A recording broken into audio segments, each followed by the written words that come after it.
Ако правиме ние анализа на Христијан Мицкоски и на тоа што кажал оно 360 ке Васкал Петровски, по мене се што треба да се направи да се излезе на улици, да дали кога ќе излезете пред двор се чувствувате дека на вашата улица се потрошени милиарда евра за да ви изгледа малото и улицата подобро. Што понатака ние да дискутираме и да анализираме кај се парите, што е направено, дали е направено, можело ли да се направи, не можело ли да се направи. Милиарда евра на пример се земени за како ќе се правеле проекти од државата, тачно Филип кажа, проекти нема како немало. Имаше проекти, владата ги одби, не даде пари. Зашто? Затоа што си ги поделија меѓу себе. Меѓу себе за во джеб. И тоа е. Условите, например, за оние кои што земаат дел од тие општини, што земаат да прават по некој проектче, беа, окей, еве ти пари за проектов, ама на тендер ќе распишеш оваа фирма треба да го земе да го прави. Шемата да биде запазена.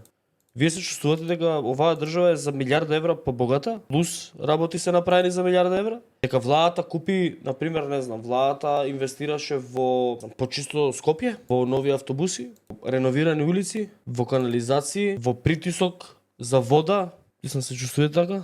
Поголем хаос, по-несредено не било. Цела држава буквално. Какви милиарда евра? Милиарда евра. Кај ве легле милиарда евра? Нигде. По джебови, по банки, сметки, у Швајцарија, у Лихтенштајн, у Делавер. Ќе ги најдем. Ги најдовме, ја ги знам. Сериозно си? Да. Таму се влезени парите, не, тоа тука не се.